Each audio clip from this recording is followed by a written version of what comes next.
Sermão: Como meditar na Palavra de Deus, por Thomas Watson. 12. As meditações ocasionais. Após remover as duas objeções do nosso caminho, permitam-me que repita a exortação: meditar na lei de Deus dia e noite. Há dois tipos de meditação a respeito dos quais eu desejo persuadi-los. 1. Meditação ocasional. 2. Meditação intencional. Meditação ocasional. Essas meditações podem ser feitas em qualquer ocasião repentina. Não é preciso que nada de especial ocorra, mas podemos apenas suscitar alguma meditação. Assim como um bom herbanário extrai a essência de cada erva, assim também um cristão pode extrair temas para meditação a partir de qualquer ocorrência. Assim como o fogo, um coração que recebeu a graça de Deus transforma todos os objetos em combustível para a meditação. Permitam-me dar-lhes alguns exemplos. Quando olhamos para os céus e os vemos ricamente bordados com luz, podemos iniciar essa meditação. Se o escabelo dos pés é tão glorioso, então como será o trono onde o próprio Deus se assenta? Quando verem o céu pontilhado de estrelas, pensem que Cristo é a estrela da manhã. Mônica, a mãe de Agostinho, enquanto contemplava o brilho do sol, levantou essa meditação. Se o sol é tão brilhante, como será a luz da presença de Deus? Quando ouvimos uma música que encanta os sentidos, devemos imediatamente meditar. Não existe música como uma boa consciência. Ela é como uma ave do paraíso em nosso interior, cuja melodia encanta e arrebata a alma de alegria. Aquele que tem essa música todo dia pode pegar o travesseiro de Davi à noite e dizer como ele: em paz me deito e logo pego no sono. Salmos 4:8. Quão abençoado é aquele que pode encontrar o céu no seu próprio peito. Quando vocês se vestirem pela manhã, meditem através do seguinte pensamento: será que eu tenho vestido o homem interior no coração? Será que olhei para o meu coração através das lentes da palavra de Deus? Vesti a minha roupa, mas será que me vesti de Cristo? É relatado de Pambo que, ao ver uma dama passar toda a manhã pela sua janela, falou: essa mulher passou a manhã vestindo seu corpo e às vezes passo apenas 1 hora vestindo a minha alma. Quando se sentar para jantar, deixe que a sua meditação seja a seguinte: como são abençoados os que comerão pão no reino de Deus. Que festa real será aquela que Deus tem preparado para nós? Que festa de amor será aquela onde somente os amigos serão admitidos? Quando vocês forem para a cama à noite, imaginem assim: em breve despirei as vestes terrenas do meu corpo e farei a minha cama na sepultura. Quando virem o juiz indo para o tribunal e ouvirem o soar da trombeta, pensem consigo mesmos, como fez Jerônimo, que vocês ainda ouvirão aquele som estridente da trombeta nos seus ouvidos. Levantem-se mortos e venham a julgamento. Quando virem um pobre nas ruas, levantem essa meditação. Aqui está uma imagem ambulante de Cristo. Ele não tinha onde reclinar a cabeça. Mateus 8:10. O meu Salvador se tornou pobre, para que eu, através da pobreza dele, me tornasse rico. Quando for à igreja, pense assim: agora vou ouvir Deus falar. Não me deixe tapar os meus ouvidos, para que não aconteça de eu me recusar a ouvi-lo. Falar na sua palavra e então tenha que ouvi-lo em sua ira. Salmos 2:5. Quando caminharem pelo seu jardim e verem as árvores frutíferas e as ervas nutritivas, pensem como é agradável aos olhos de Deus ver um cristão frutífero. Como são belas as árvores da justiça quando estão cheias de frutos, quando abundam em fé, humildade e conhecimento. Quando arrancar um botão de rosas nos seus jardins, levante esta contemplação: quão amáveis são os primeiros brotos da graça. Deus valoriza um cristão no botão. Ele ama o desabrochar da juventude, em vez da decadência da velhice. Quando comerem uvas, pensem em Cristo. A videira verdadeira, quão precioso é o sangue dessa uva. Os cachos que crescem ali são tais que os próprios anjos se deleitam em prová-los. É dito que Agostinho se dedicou muito a essas meditações contemporâneas. Um coração cheio da graça de Deus, assim como a pedra mágica do filósofo, transforma tudo em ouro. ele extrai meditações celestiais a partir de acontecimentos terrenos. O químico habilidoso, quando mistura vários tipos de metais, pode extrair o ouro e a prata a partir de metais menos nobres. Assim também, um cristão, por meio de uma química divina, pode extrair meditações de ouro a partir dos vários objetos terrenos que contempla. De fato, ele raciocina a partir de um coração espiritual, para fazer um uso espiritual de todas as coisas.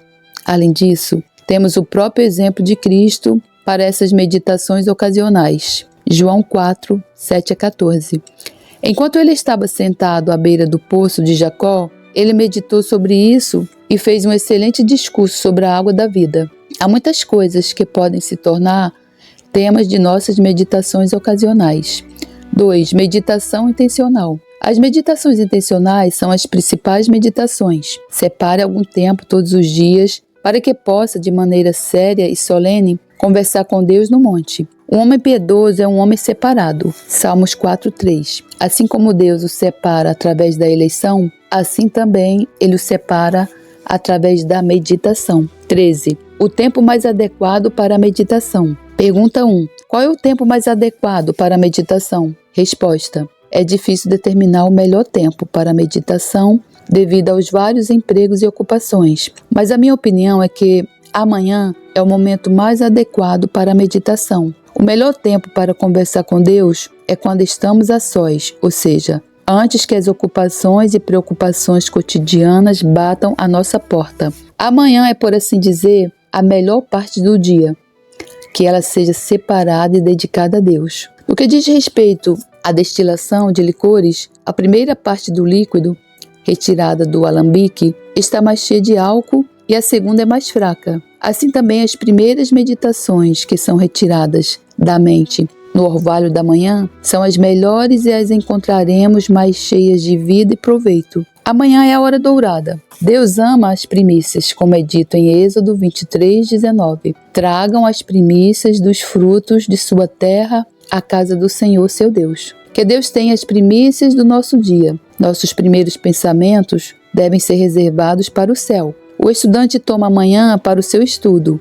O avarento levanta-se pela manhã para examinar seus livros de contabilidade. E um cristão deve começar sua manhã com Deus. Davi estava com Deus antes do nascer do dia. Levanto-me antes do amanhecer e clamo na tua palavra.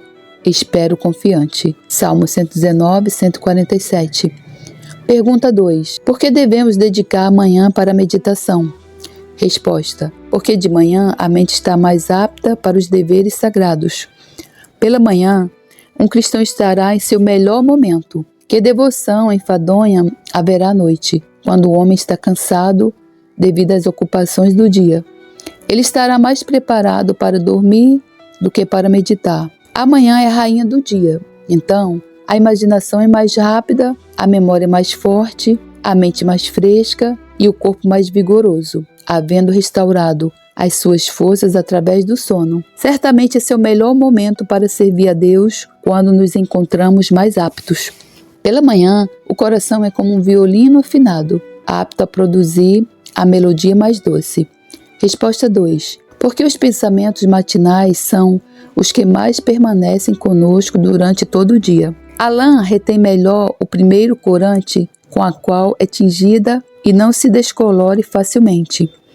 Quando a mente recebe a impressão de bons pensamentos pela manhã, ela segura melhor esse corante sagrado, o qual não descolorirá facilmente. O coração mantém o prazer das meditações matinais, como o corpo recebe a cor e o sabor do vinho quando colocamos vinho nele pela primeira vez, ou como o linho que é guardado em uma caixa feita de madeira de cedro e que retém o cheiro dela por muito tempo depois. Perfuma sua mente com pensamentos celestiais pela manhã e então você reterá essa fragrância espiritual. Direcione seu coração ao céu no início do dia e essa é a melhor maneira de tornar o restante do seu dia mais proveitoso. A recepção de pensamentos na mente é como a recepção de hóspedes numa pousada. Os primeiros hóspedes a chegar terão os melhores quartos do local e os próximos hóspedes terão os piores quartos.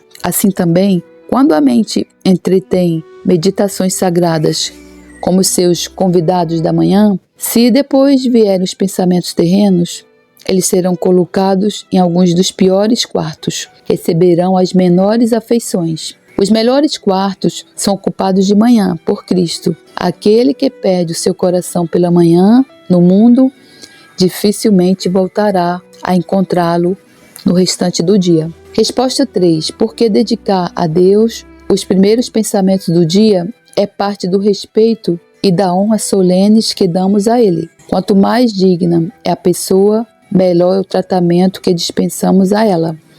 Deixamos que ela ocupe o primeiro lugar. Se honrarmos a Deus, cujo nome é santo e digno de reverência, deixaremos que os pensamentos sobre Ele ocupem o primeiro lugar. Quando o mundo recebe os nossos primeiros pensamentos, isso é um sinal de que o mundo está em primeiro lugar em nossas vidas, que nós o amamos mais do que a Deus. A primeira coisa que um homem cobiçoso medita pela manhã é em seu dinheiro, e isso é um sinal de que o ouro é aquilo que está mais perto de seu coração.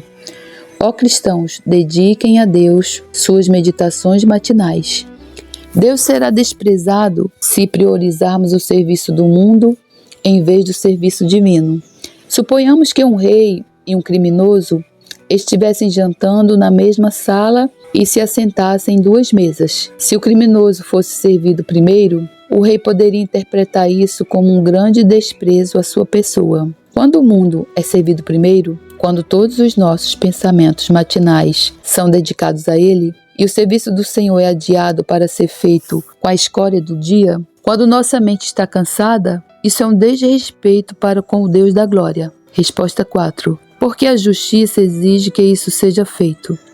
Deus merece os nossos primeiros pensamentos. Alguns dos primeiros pensamentos dele foram sobre nós. Tínhamos uma existência nos pensamentos dele. E ele pensava em nós antes da fundação do mundo. Efésios 1:4. Antes de cairmos, ele pensou em como nos levantar. Tivemos a manhã dos pensamentos divinos. Que pensamentos de graça e paz teve para conosco. Ele pensou em nós desde a eternidade. Se tivemos alguns dos primeiros pensamentos de Deus, então é justo que ele tenha os nossos primeiros pensamentos. Resposta 5. Porque isso é imitar o exemplo dos santos. Jó se levantou de manhã cedo e ofereceu sacrifício. Jó 1:5. Quando Davi acordava, ele estava com Deus. Salmo 139:17. E de fato, essa é a maneira de obter uma manhã abençoada. Pela manhã havia orvalho. Êxodo 16:13. O orvalho de uma bênção cai cedo, quando é mais provável que tenhamos a companhia de Deus. Se queremos nos encontrar com um amigo, devemos ir cedo, antes que ele saia. Lemos que o Espírito Santo desceu sobre os apóstolos de manhã. Atos 2:3-4. Como pode ser visto a partir do sermão de Pedro. Era apenas 9 horas da manhã. Amanhã é a hora da fecundidade. Na manhã seguinte, as fizer florescer. Isaías 17:11. Pela meditação da manhã, faremos florescer a semente da graça. Contudo, não queremos, com isso, excluir totalmente a meditação da tarde e do final do dia. Isaac saiu para meditar ao cair da tarde. Gênesis 24:63. Quando nossos afazeres diários terminam e temos um tempo de quietude, é bom passar um tempo com Deus à noite. Deus ordenou que fosse realizado um sacrifício ao crepúsculo da tarde, bem como pela manhã. Êxodo 29:39. Assim como o creme que fica em cima é doce, o açúcar embaixo também o é. Há 2 casos em que a meditação da tarde e do final do dia fazem bem. 1. Caso haja uma urgência a resolver pela manhã. Caso haja uma urgência de tal maneira que só tenha tempo para leitura e oração, então recompense a falta da meditação da manhã com a meditação da tarde ou do final do dia. 2. Caso vejamos que somos tendentes a termos bons pensamentos ao cair da tarde e mais para o final do dia. Frequentemente, nesses momentos, o coração e a mente estão mais preparados e aptos. Então, não negligencie a meditação em tais momentos. Quem sabe isso não seja extinguir o espírito. Não expulse essa pomba abençoada da arca da sua alma. Nesses casos, a meditação da tarde e final do dia é oportuna. Contudo, se me permitem dar meu parecer, amanhã é preferível. Como o girassol se abre de manhã para receber os doces raios solares, assim também abra sua alma de manhã para receber os amáveis pensamentos sobre Deus. 14. Por quanto tempo os cristãos devem meditar? Pergunta 3. Por quanto tempo devo meditar? Resposta. Se considerarmos quanto tempo temos disponível em nosso dia, é adequado que dediquemos a Deus pelo menos meia hora todos os dias. Contudo, eu digo isso apenas como uma regra geral. Medite durante o tempo necessário para que o seu coração seja aquecido neste dever. Quando o homem tem frio, vocês perguntam por quanto tempo ele deve ficar próximo do fogo? Certamente, ele deve ficar ali até que seja completamente aquecido e apto para o seu trabalho. Portanto, cristão, se o seu coração está frio a ponto de congelar, aproxime-se do fogo da meditação até que suas afeições sejam aquecidas e você se torne apto para o serviço espiritual. Davi meditou até que o coração dele se aqueceu. Salmos 39, 3. Para concluir este ponto, permitam-me citar a declaração de Bernardo. Senhor, nunca permita que eu me afaste do Senhor, Senhor. Que essa seja a resolução de um cristão. Não deixar a meditação em Deus até que encontremos Deus nela. Até que nosso coração se comova de amor por Ele e arda em chamas de amor. Cântico 5, 4, 6, 8. 15. A utilidade da meditação. Após responder aquelas perguntas, mostrarei a seguir o benefício e a utilidade da meditação. Não conheço nenhum dever que traga maior proveito e edificação do que esse. É dito que Tales deixou os assuntos de Estado para se tornar um filósofo contemplativo.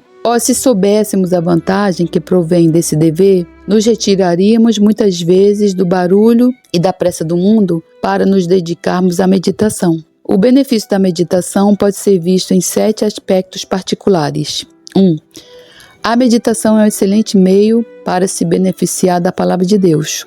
A leitura pode trazer uma verdade para a cabeça, mas a meditação a levará para o coração. É melhor meditar em um sermão do que ouvir 5 sermões. Muitos se queixam que se não conseguem se beneficiar dos sermões, e a razão disso pode ser a seguinte: eles mastigam, mas não ruminam, não meditam no que ouviram. Se um anjo vier do céu e pregar aos homens, ou melhor, se o próprio Jesus Cristo viesse e pregasse, eles jamais conseguiriam se beneficiar da pregação dele sem meditar nela. É o assentar do leite que o faz se transformar em nata.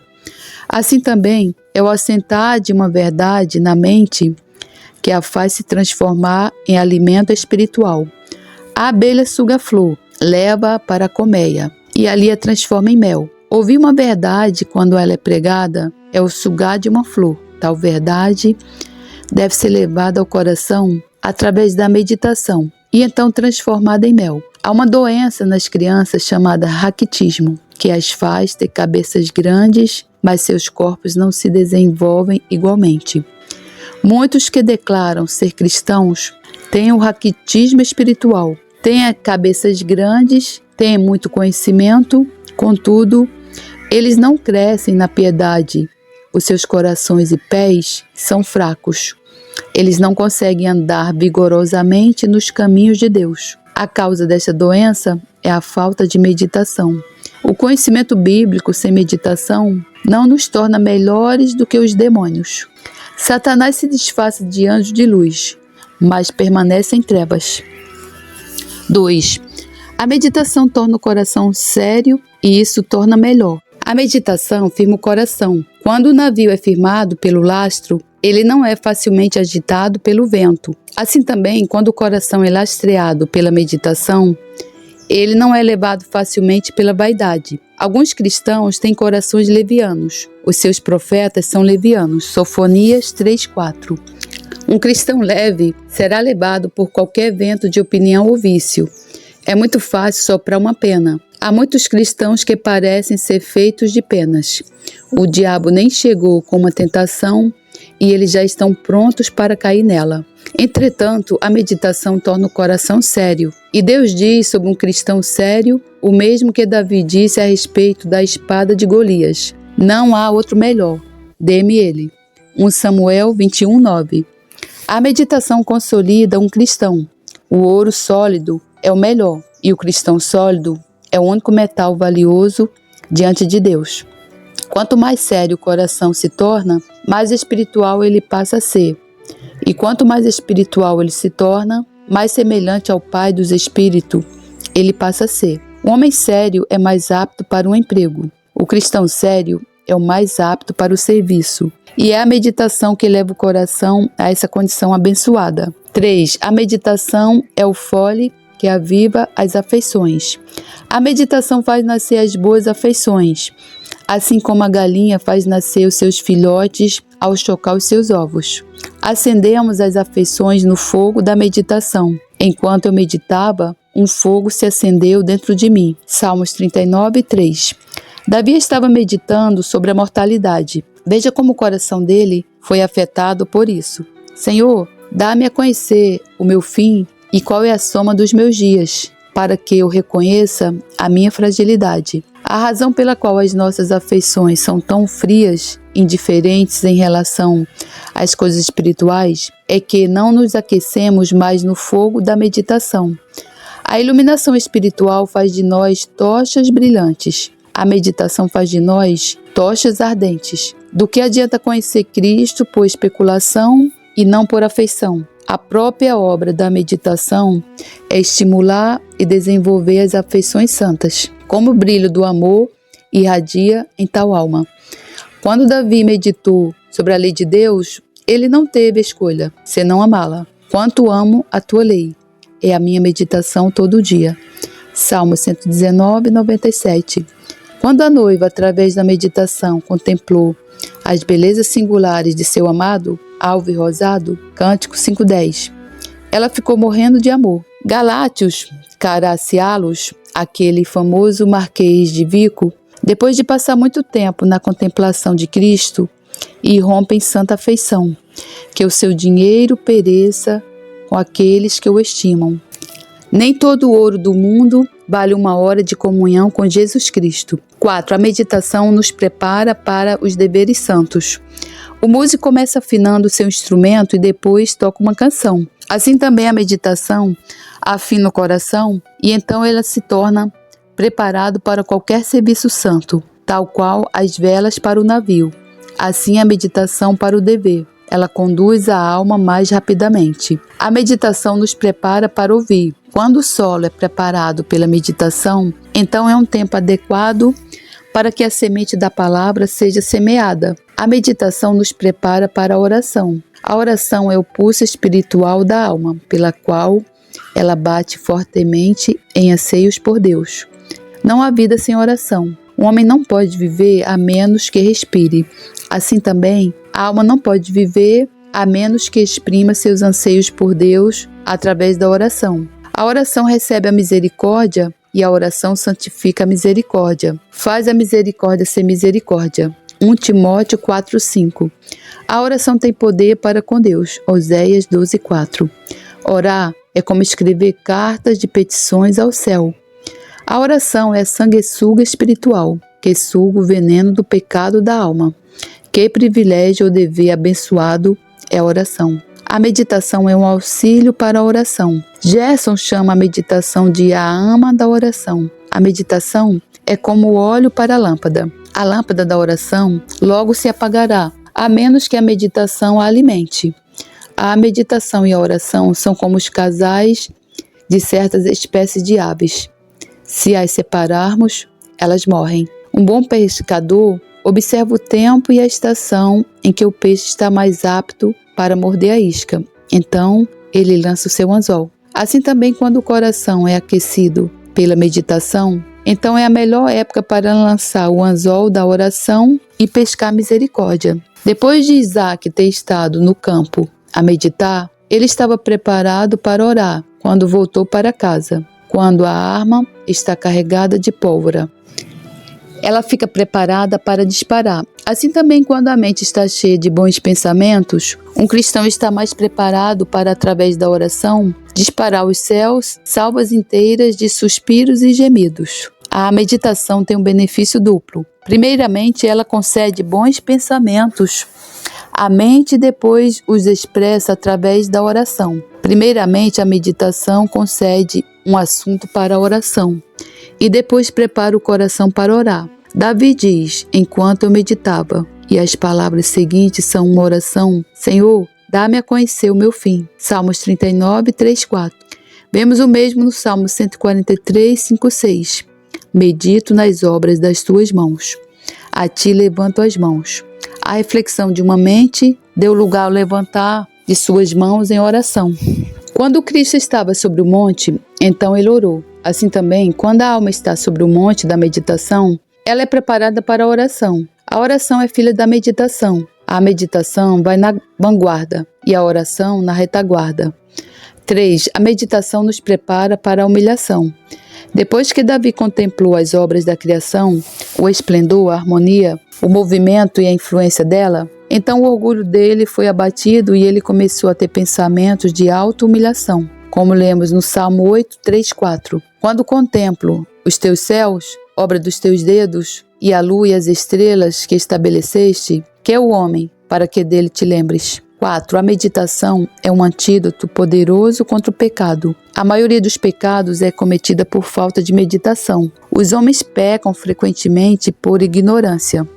Será que eles seriam tão brutais como são se meditassem seriamente sobre o que é o pecado? Será que pegariam essa víbora em suas mãos se considerassem o seu veneno? O pecado põe um verme na consciência, um aguilhão na morte, incendeia o inferno. Se os homens meditassem nisso, a saber que depois de todos os seus pratos deliciosos, a morte trará a conta, a qual eles terão que pagar no inferno, eles diriam como Davi disse em outro sentido: não me deixes comer das suas delícias. Salmo 141, 4. A maçã do diabo está podre por dentro. Certamente, se os homens pensassem a respeito disso, suariam frio e seria como se vissem um anjo com a espada desembainhada para feri-los. A meditação é um escudo de ouro para combater o pecado. Quando a mulher de Potifar tentou José a pecar, essa meditação serviu para preservá-lo.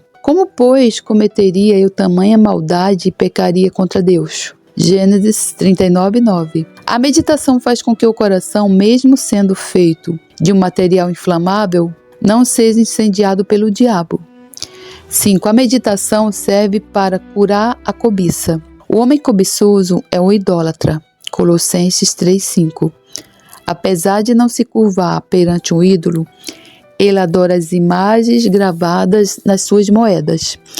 A meditação é um excelente meio para diminuir a nossa estima pelo mundo. As coisas grandes parecem pequenas para aquele que se eleva. Se ele pudesse viver entre as estrelas, a terra lhe pareceria como nada. Para um cristão que se eleva ao pináculo da meditação, todas as coisas do mundo desaparecem e lhe parecem como nada. Ele não vê nelas o que os homens do mundo veem. Ele entra na sua torre e o céu é a sua perspectiva. O Salmo 113, 5, 6 declara que Deus reina em seu trono nas alturas, mas se inclina para contemplar o que acontece nos céus e na terra. Reverentemente, eu posso ver uma alusão disso no cristão que habita nas alturas pela meditação e que considera como inclinação uma humilhação de si mesmo, olhar para a terra e contemplar as coisas feitas nesta região inferior. Paulo, cujas meditações eram sublimes e angélicas, conseguiu contemplar aquilo que não se vê. 2 Coríntios 4,18. Como ele viveu neste mundo, como desprezou, eu estou crucificado para o mundo. Gálatas 6,14. Isso é como se ele tivesse dito: considero esse mundo muito inferior para que eu me lembre dele. Aquele que está em busca de uma coroa não se importa com ninharias. Um cristão que é levado pela santa meditação não colocará o seu coração onde os seus pés devem estar, sobre a terra, 6. A meditação santa serve para banir os pensamentos vaidosos e pecaminosos. Ela purifica a imaginação. Até quando você abrigará esses seus maus pensamentos? Jeremias 4,14. A mente é a loja onde o pecado aparece pela primeira vez. O pecado começa com os pensamentos. Os pensamentos são os primeiros conspiradores e os primeiros executores do mal. A mente e a imaginação são o primeiro estágio em que o pecado age. O homem malicioso trama o pecado em seus pensamentos. Ele contempla a vingança. A pessoa impura tem pensamentos imorais. Ela contempla a luxúria. O Senhor nos humilha pela maldade que contemplamos em nossa mente, como lemos em Provérbios 30:32. Se planejou o mal, põe a mão sobre a sua boca. Quantos pecados os homens cometem nas câmaras de suas imaginações. Meditar na lei de Deus será um bom meio para banir esses pensamentos pecaminosos. Se Davi tivesse carregado o livro da lei consigo e meditado nele, ele não teria olhado para Batseba com lascívia e caído nas armadilhas e estratégias de Satanás. 2 Samuel 12, 9-11.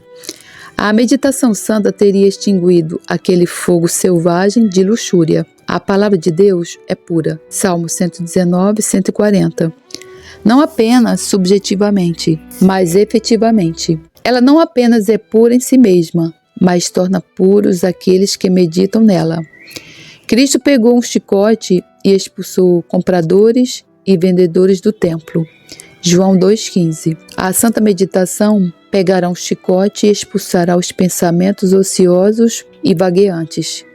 Ela não permitirá que se alojem na mente.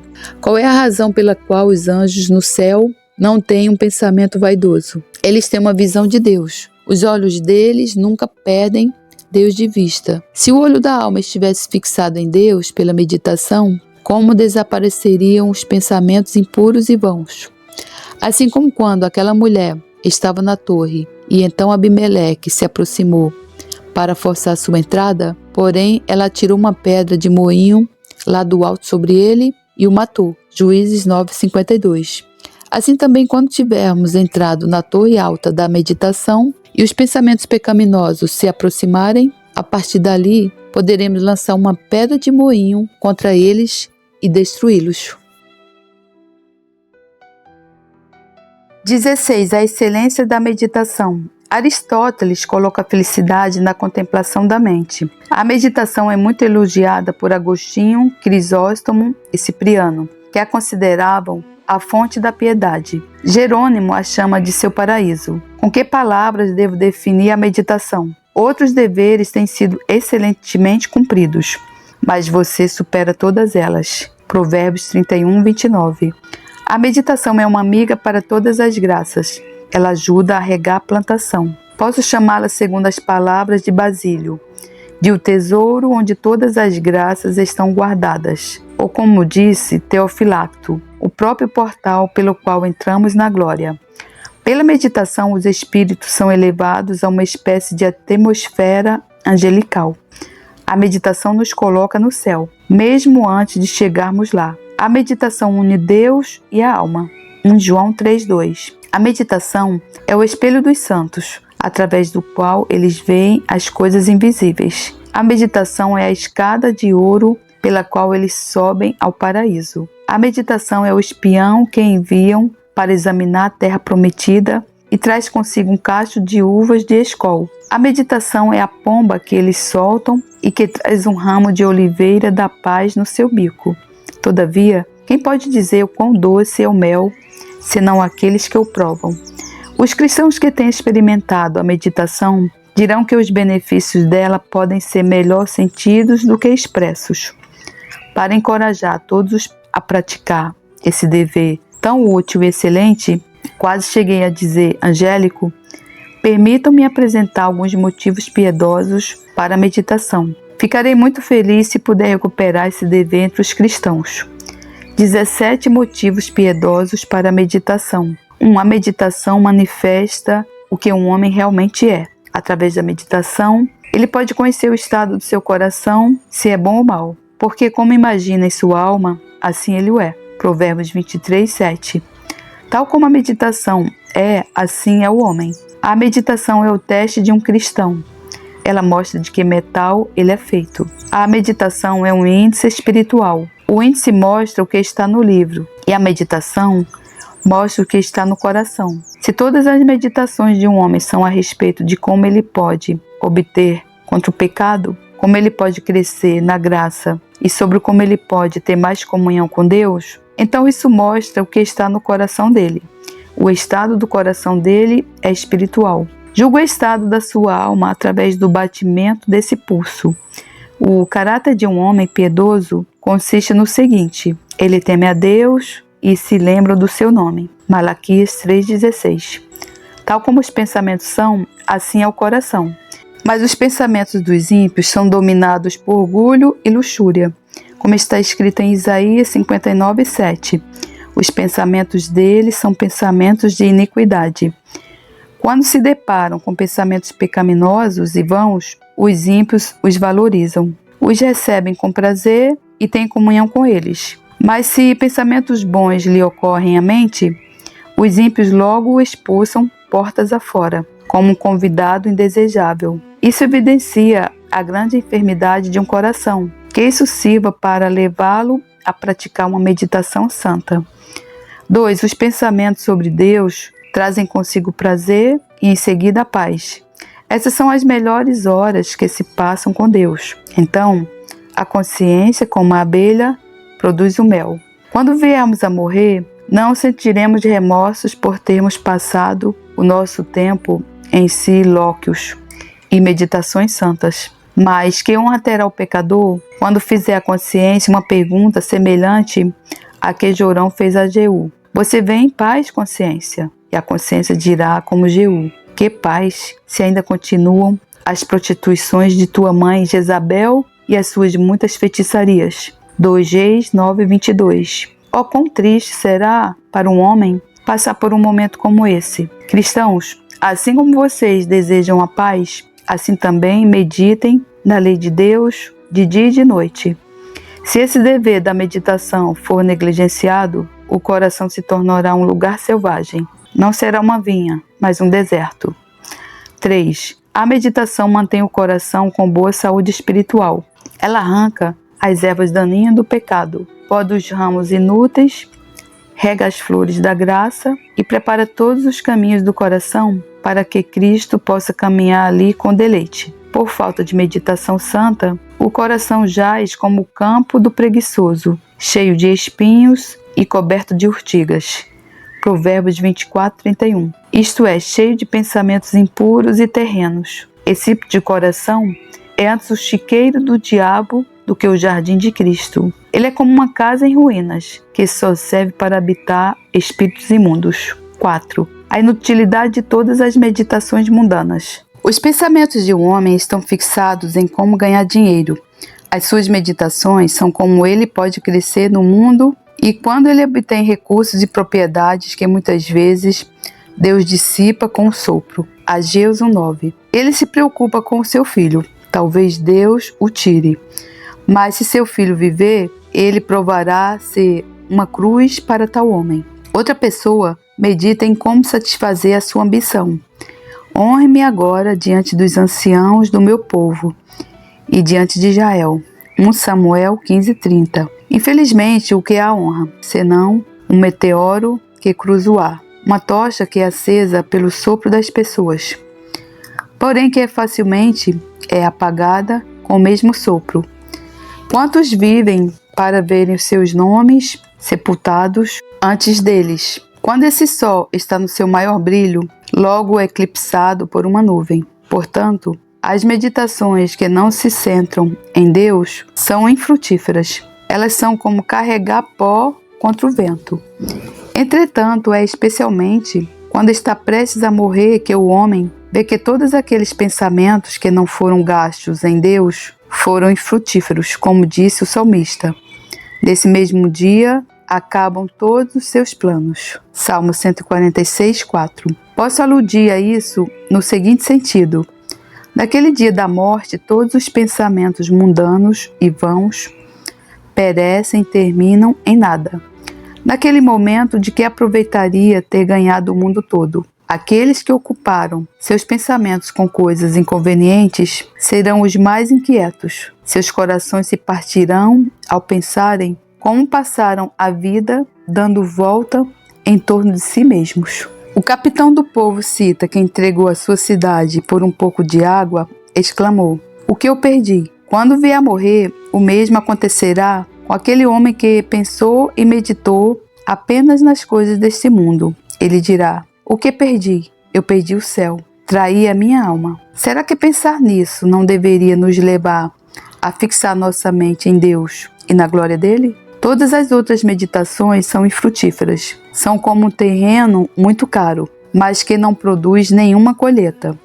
5. A meditação santa nunca é um desperdício. Deus tem uma caneta para anotar todos os nossos bons pensamentos, como lemos em Malaquias 3,16. Havia um memorial escrito diante dele, para os que temem o Senhor e para os que se lembram do seu nome. Deus tem todas as nossas meditações registradas em seu livro. Deus registra nossas devoções secretas. 6. Veja a bem-aventurança fixada ao cristão que medita. Lemos sobre ela no Salmo 1:1-2. Bem-aventurado é aquele que não anda no conselho dos ímpios, não se detém no caminho dos pecadores, nem se assenta na roda dos escarnecedores. Pelo contrário, seu prazer está na lei do Senhor, e na sua lei medita de dia e de noite. Não digamos que é difícil meditar, pois isso traz muitas bênçãos. Através de recompensas, Licurgo poderia manipular os espartanos para fazerem qualquer coisa. Se homens ímpios podem meditar com prazer naquilo que os amaldiçoará, será que não devemos meditar naquilo que nos tornará abençoados? Aliás, no original em hebraico, a palavra está no plural, bem-aventurados, para mostrar que teremos uma bem-aventurança sobre a outra. São várias bem-aventuranças. 7. Uma deleitosa meditação na lei de Deus é a melhor maneira de um homem prosperar. Como lemos em Josué 1:8, não cesse de falar deste livro da lei. Pelo contrário, medite nele dia e noite, para que você tenha o cuidado de fazer segundo tudo que nele está escrito. Então você prosperará e será bem-sucedido. Deixo isso para a consideração daqueles que desejam prosperar no mundo e que isso sirva de motivo para a meditação. 18. Regras para a meditação. Regra 1. Quando forem meditar, sejam muito sérios nesse trabalho, que haja uma profunda impressão em suas almas. Para que sejam sérios em sua meditação, façam essas duas coisas. 1. Coloquem-se em uma postura de reverência santa. Inspirem temor em seus corações, com pensamento sobre Deus e a incompreensibilidade da majestade divina. Quando vocês estiverem no trabalho da meditação, lembre-se de que vocês devem lidar com Deus. Se nessa hora vocês tivessem que se encontrar com o anjo dos céus, vocês não se preparariam para isso com toda a seriedade e solenidade? Porém, aquele que é maior do que um anjo está aqui. O Deus da glória está presente. Os olhos dele estão sobre vocês. Ele vê o estado de seus corações quando vocês estão sozinhos. Ó cristãos, quando forem meditar, pensem consigo mesmos que vocês vão se relacionar em particular com aquele perante quem os anjos adoram e os demônios estremecem. Pensem consigo mesmos que vocês estão na presença daquele perante quem, em breve, vocês e o mundo todo deverão comparecer para receberem suas sentenças eternas. Vocês deverão morrer, embora não saibamos quando isso irá ocorrer. Agora vocês comparecem diante de Deus em seus quartos, mas naquele dia comparecerão diante dele no tribunal. 2. Para que o coração de vocês seja sério no trabalho da meditação, esforcem-se para imbuir seus pensamentos com a solenidade e a grandeza do trabalho que vocês estão realizando. Como Davi disse a respeito da casa que ele desejou construir para Deus, a obra é grande. 1 Crônicas 29:1. Essa mesma coisa pode ser dita a respeito da meditação. Essa obra é grande e é necessária reunir todos os poderes da alma para esse trabalho. Se fosse uma obra em que as vidas de vocês estivessem em causa, quão sérios seriam os seus pensamentos sobre isso? Suas almas devem se preocupar com a meditação. A eternidade delas depende disso. Se negligenciarmos a meditação ou se formos superficiais nela, isso nos trará consequências eternas. Se Arquimedes esteve tão seriamente envolvido em desenvolver seus esquemas matemáticos que não se importou com o fato de que a cidade estava sendo saqueada, então quão sério deve ser um cristão quando está envolvido com a eternidade? Quando vamos meditar, vamos nos ocupar na maior obra do mundo. Regra 2. Leia antes de meditar. Deus ordenou a Josué: não cesse de falar deste livro da lei, pelo contrário, medite nele dia e noite, para que você tenha o cuidado de fazer segundo tudo o que nele está escrito. Então você prosperará e será bem-sucedido. Josué 1:8. Leia antes de meditar. A lei deveria estar na boca de Josué. Primeiramente, ele deveria ler e depois meditar. Em 1 Timóteo 4:13 está ordenado: dedique-se à leitura e depois medite estas coisas. Versículo 15. A leitura fornece o assunto para a mente. A leitura é o óleo que alimenta a lâmpada da meditação. A leitura ajuda a retificar a meditação. Agostinho falou bem quando disse que sem a leitura, a meditação será errônea. Naturalmente, a mente está corrompida e tenderá a criar seus próprios pensamentos e quantas falsidades criará. Portanto, primeiro leia o livro da lei e depois medite. Certifique-se de que as suas meditações estão baseadas nas Escrituras. Existe uma utopia estranha na imaginação de alguns homens. Eles assumem como verdadeiros determinados princípios que, na realidade, são falsos. Então, por estarem errados em seus princípios, necessariamente estão errados em suas meditações. Assim, tendo sido enganados por suas mentes, devido a princípios errados, sua meditação necessariamente torna-se errada e o homem pode finalmente ir para o inferno por causa desse erro. Portanto, não se esqueça de ler antes de meditar, para que você possa dizer: está escrito. Não medite sobre nada além do que aquilo que você acredita ser uma verdade. Não acredite que algo seja verdade a menos que aquilo seja provado pela palavra de Deus. Observe esta regra, que a leitura introduza a meditação. Leitura sem meditação é algo infrutífero. Meditação sem leitura é algo perigoso. Regra 3. Não meditem muitas coisas ao mesmo tempo. Não meditem muitas coisas ao mesmo tempo. Assim como o pássaro que salta de um galho para outro e não permanece em nenhum lugar, em vez disso, selecione um tema de cada vez para a sua meditação. Muita variedade causa distração. Se nos familiarizarmos com a verdade pela meditação, ela afetará o nosso coração. Quando o homem vai atirar, ele estabelece um alvo que pretende atingir. Quando, através da meditação, você for atirar sua mente em algo que está acima deste mundo, defina um alvo antes de atirar. Se for meditar sobre a paixão de Cristo, deixe que isso absorva todos os pensamentos. Se meditar sobre a morte, limite os seus pensamentos a isso.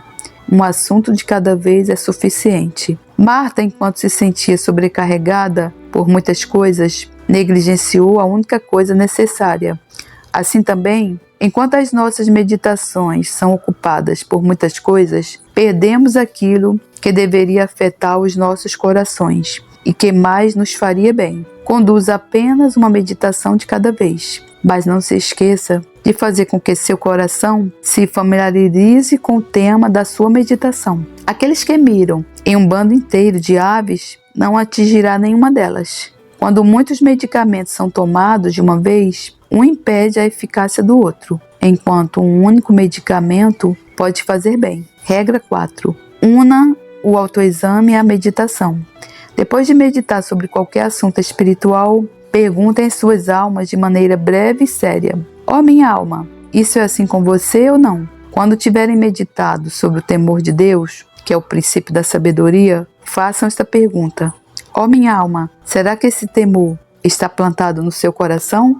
Você está quase chegando ao fim dos seus dias. Você já chegou ao princípio da sabedoria? Quando meditar em Cristo, em suas virtudes, em seus privilégios, perguntem a si mesmos: ó minha alma, você ama aquele que é tão amável? Você está enxertada nele? Você é um ramo vivo dessa videira viva? Quando vocês estiverem meditando sobre as graças do Espírito, perguntem-se: ó minha alma, você está adornada como a noiva de Cristo, com esse colar de pérolas? Você tem certeza de que irá para o céu?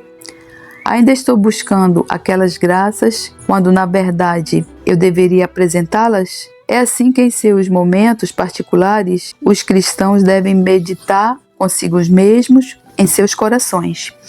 É pela falta desse autoexame que a meditação evapora e não resulta em nada. Pela falta de autoexame, durante a meditação, muitas pessoas desconhecem os seus próprios corações. Embora conheçam outras pessoas, morrem como desconhecidas para si mesmas. A meditação é como um telescópio pela qual contemplamos os objetos celestiais, mas o autoexame é como um espelho pelo qual olhamos para dentro de nossas próprias almas e podemos julgar como está a nossa situação. A meditação unida ao autoexame é como um relógio de sol, o qual nos mostra como o dia passa. Assim também, a meditação nos mostrará como os nossos corações são afetados pelas coisas espirituais. Regra 5. Conclua a meditação com a oração. Orem sobre as suas meditações. A oração santifica tudo e sem oração nossas meditações não passam de ilegítimas. A oração fixa a meditação à alma. A oração é um nó dado ao final da meditação, para que esta não escorregue. Orem para que Deus guarde essas meditações sagradas em suas mentes para sempre, para que as influências delas permaneçam em seus corações. Está escrito em 1 Crônicas 29:18. Senhor, Deus de nossos pais, Abraão, Isaque e Israel, conserva para sempre no coração do teu povo essas disposições e pensamentos. Firma o coração deles em ti. Oremos, pois, para que, quando estivermos pensando nas coisas celestiais e os nossos corações se aquecerem dentro de nós, que não venhamos a esfriar e degenerarmos em uma frouxidão e indiferença pecaminosas, antes que as nossas afeições sejam como a lâmpada do santuário que ardem continuamente. Regra 6. Pratique aquilo que foi meditado. Viva a sua meditação, como lemos em Josué 1:8. Não cesse de falar deste livro da lei, pelo contrário, medite nele dia e noite, para que você tenha o cuidado de fazer segundo tudo que está escrito. Então, você prosperará e será bem-sucedido. A meditação e a prática, como duas irmãs, devem andar de mãos dadas. Cassiano disse que a vida contemplativa não pode ser aperfeiçoada sem a prática. Lemos que os anjos tinham mãos debaixo das suas asas, Ezequiel 1:8. Isso pode ser um emblema dessa verdade. Os cristãos não devem apenas voar sobre a asa da meditação, mas devem ser ativos na obediência. Devem ter mãos debaixo das suas asas. O fim da meditação é a ação. Devemos não apenas meditar na lei de Deus, mas andar na lei dele. Deuteronômio 28:9. Sem isso, somos como aqueles gnósticos que tinham muito conhecimento, mas possuíam vidas licenciosas. Os cristãos devem ser como o sol, que não só emite calor, mas percorre o seu círculo ao redor do mundo. Não basta que nossas afeições sejam aquecidas pela meditação, mas também devemos percorrer o nosso circuito, ou seja, movimentar-nos regularmente na esfera da obediência. Depois de nos aquecermos no fogo da meditação, devemos estar mais preparados para o trabalho. A meditação é a vida de piedade e a prática é a vida de meditação. É dito, em honra a Gregório de Nazianzo, que ele viveu os seus próprios sermões. Portanto, um cristão piedoso deve viver as suas próprias meditações. Por exemplo, quando meditarmos sobre o pecado, que pela sua amargura é comparado a uvas de fel e pela sua maldição é comparado ao veneno de áspides, começamos a nos inflamar em santa indignação contra o pecado. Aproveitem esse momento para colocarem suas meditações em prática. Dê ao pecado uma carta de divórcio, como lemos em Jó 11:14. Lance para longe a iniquidade de suas mãos e não permita que a injustiça habite na sua tenda. Jó 11:14. 2. Quando estiverem meditando sobre as graças do Espírito, deixem que o vigor e força dessas graças sejam vistos em vocês. Vivam essas graças, meditem para que você tenha o cuidado de fazer. Josué 1:8. Paulo aconselhou Timóteo assim: exercite-se pessoalmente na piedade. 1 Timóteo 4:7. A meditação e a prática são como um compasso. Uma parte do compasso se fixa no centro e a outra parte contorna a circunferência. Assim também, através da meditação, um cristão se fixa em Deus como centro e, pela prática, contorna as circunferências dos mandamentos.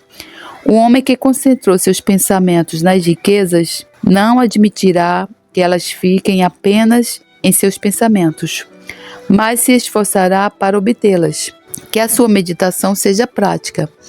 Depois de meditarem sobre uma promessa, vivam com base nessa promessa. Após meditarem sobre uma boa consciência, nunca saiam até que vocês possam dizer como Paulo: me esforço por ter sempre uma consciência pura. Atos 24:16. Amados, aqui reside a própria essência da religião verdadeira. Para que essa regra seja observada, considerem o seguinte: é somente a parte prática da religião que fará um homem ser abençoado. A meditação é uma bela flor, mas assim como Raquel disse ao seu marido: dê-me filhos, do contrário morrerei. Gênesis 30:1. Assim também, se a meditação for estéril e não der à luz o filho da obediência, ela perecerá e terminará em nada. Se após meditarem na lei de Deus, vocês não obedecerem à lei de Deus, então ficarão aquém até mesmo de alguns daqueles que não alcançarão o céu. As Escrituras relatam que Herodes fez muitas coisas. Marcos 6:20. Ele foi um praticante de muitas coisas que João Batista pregou durante seu ministério. Aqueles que meditam na lei de Deus e não a praticam não são tão bons quanto Herodes. Aliás, eles não são melhores do que o diabo, pois ele sabe muito. Ele conhece a Bíblia toda, mas continua sendo um demônio. A meditação sem a prática aumentará a condenação de um homem. Se um pai escreve uma carta ao seu filho e o filho lê essa carta e a examina somente para depois não agir em conformidade ao que o seu pai escreveu, isso seria um agravamento da culpa do filho e serviria apenas para provocar ainda mais o desagrado do seu pai contra ele. Assim, se após meditarmos sobre o mal do pecado e sobre a beleza da santidade, ainda assim não fugirmos de um homem e nem abraçarmos a outra, nós apenas provocaremos o desagrado da majestade contra nós e seremos espancados com muitos açoites. Glórias a Deus, louvado seja o meu Senhor por todos os séculos dos séculos. Amém. Que ensino abençoador, meu Deus. Muito obrigada, Senhor, por esse ensino. Pai amado e querido Deus Todo-Poderoso, Rei da Glória, Senhor dos Senhores. A minha oração, Senhor, é que não somente eu, mas todas as pessoas que escutarem esse ensino possam colocar, Senhor, em prática essas palavras em suas vidas. Não apenas a leitura da Bíblia, como a meditação na palavra da Bíblia e colocar em prática aquilo em que meditarmos diariamente, Senhor. Que nós não sejamos, Senhor, como os fariseus que conhecem a Bíblia toda e tudo que faz para Deus, como se estivesse cumprindo uma lei e para edificação própria. Não para a honra e glória do Teu nome, pela qual todos nós vivemos, toda a Tua criação vive para a glória do Teu nome, mas para benefício próprio, Senhor. Esse ensino de leitura da Bíblia, meditação e colocar em prática a palavra de Deus, em primeiro lugar é para a honra e glória do Senhor Jesus. Em segundo lugar é para a honra e glória do amor ao próximo do nosso próximo, porque o segundo mandamento da lei de Deus é amar ao próximo como ama a ti mesmo. Então, enquanto você está edificando a sua vida com esse ensino, com a leitura, com a meditação, com em colocar em prática a palavra de Deus, você precisa ter em mente, irmão, que, em primeiro lugar, a glória de Deus. Porque a palavra de Deus diz que quer comais, quer bebais, tudo que nós fizermos, irmão, tem que ser pensando na glória do nome de Deus. Se você orar por uma pessoa, se você interceder por uma pessoa, se você pedir qualquer coisa a Deus, tem que ser o objetivo final, irmão, para a honra e glória do teu nome, irmão. Ai daquele, irmão, que faça qualquer coisa para Deus, que peça qualquer coisa para Deus, pensando em si mesmo. Não, irmão. Primeiro é a honra e glória do Senhor Jesus. Depois é para edificar a sua vida e edificar a vida do próximo. Porque, como Paulo disse, o amor é o objetivo, irmão, da vida de qualquer pessoa. Assim foi o cerne da vida de Jesus.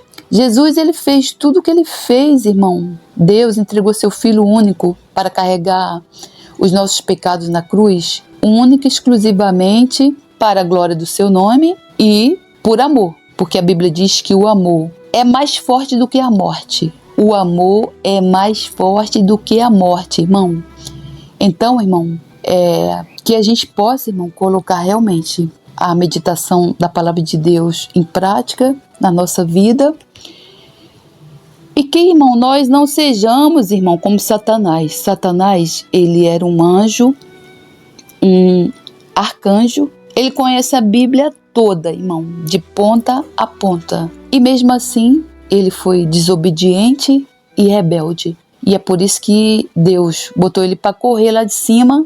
E os dias dele estão contados. Ele sabe disso. Por isso que ele não quer que você leia e medite na palavra de Deus. Então, irmão, eu tenho um último conselho para te dar. Não seja igual Satanás, irmão, que conhece a Bíblia toda, sabe a Bíblia toda, de cor salteado. E que mesmo assim vive debaixo de rebelião contra Deus. Por quê, irmão?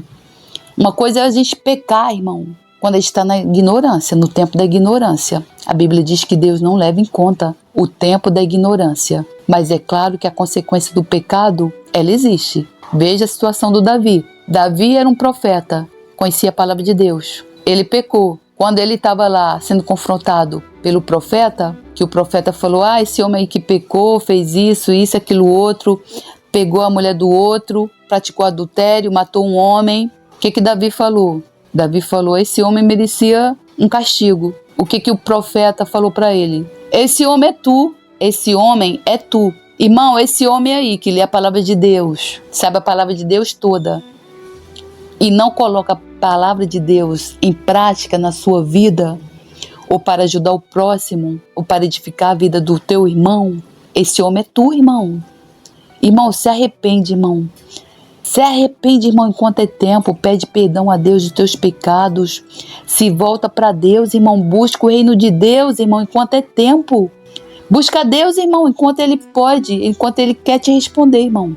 Porque vai chegar uma hora que a Bíblia diz que você vai clamar a Deus, Deus não vai responder. Você vai buscar Deus de madrugada, Deus não vai te responder, irmão. Irmão, uma coisa eu te digo, irmão, não deixa, irmão, para buscar Deus quando tu já estiver no fundo do poço, irmão, lá se afundando, com a lama no pescoço, engolindo a lama ali. Quando Satanás já tiver te levado pro abismo, quando tu já tiver no estado assim que o câncer estiver corroendo teus ossos, comendo a tua cara, irmão, pode ser que Deus responda, irmão. Pode ser que Deus não responda, irmão.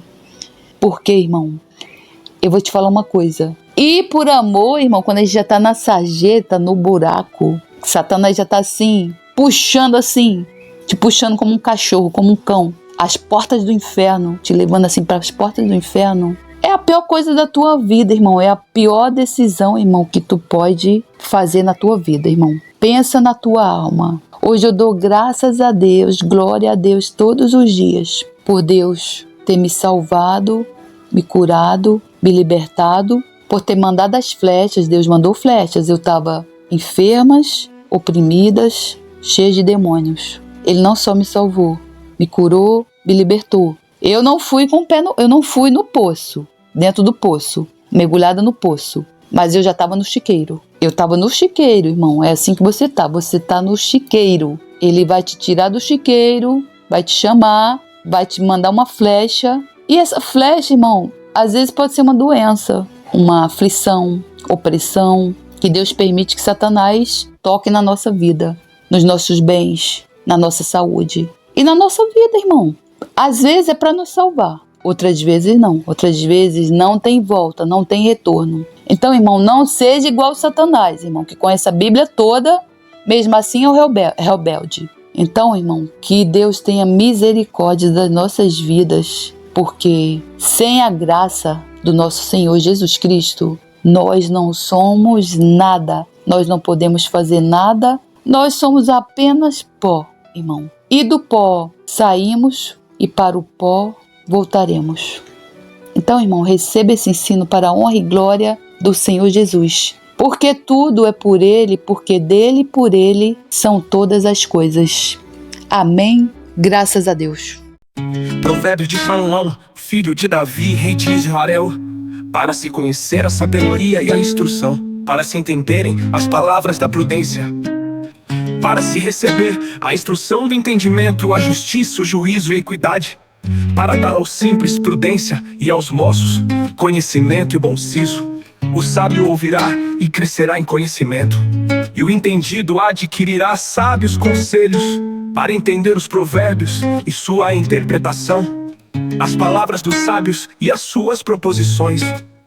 O temor do Senhor é o princípio do conhecimento, os loucos desprezam a sabedoria e a instrução.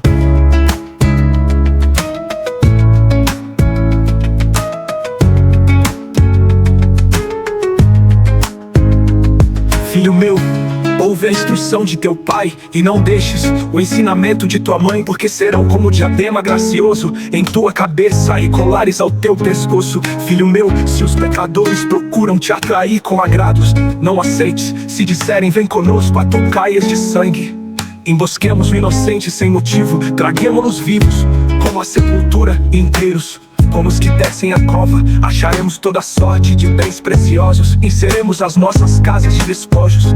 Lança a tua sorte conosco, teremos todos uma só bolsa. Filho meu, não te ponhas a caminho com eles, desvia o teu pé das suas veredas, porque os seus pés correm para o mal e se apressam a derramar sangue. Na verdade é inútil estender-se a rede ante os olhos de qualquer ave. No entanto, estes armam ciladas contra o seu próprio sangue, espreitam suas próprias vidas. São assim as veredas de todo aquele que usa de cobiça. Ela põe a perder a alma dos que a possuem. A sabedoria clama lá fora, pelas ruas levanta a sua voz. Nas esquinas, movimentadas ela brada, nas entradas das portas e nas cidades profere as suas palavras. Até quando, ó simples, amareis a simplicidade?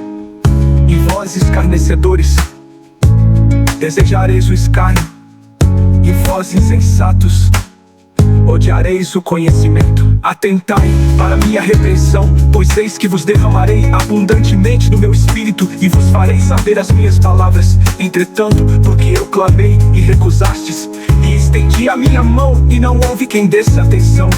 Antes rejeitastes todo o meu conselho, e não quisestes a minha repreensão. Também de minha parte eu me rirei na vossa perdição, e zombarei em vindo o vosso temor. Vindo o vosso temor como assolação, e vindo a vossa perdição como uma tormenta, sobrevirá a vosso aperto e angústia. Então clamarão a mim, mas eu não responderei. De madrugada me buscarão, porém não me acharão, porquanto odiaram o conhecimento e não preferiram o temor do Senhor. Não aceitaram o meu conselho e desprezaram toda a minha repreensão. Portanto comerão do fruto do seu caminho e fartar-se-ão dos seus próprios conselhos. Porque o erro dos simples os matará, e o desvario dos insensatos os destruirá. Mas o que me der ouvidos habitará em segurança e estará livre do temor do mal.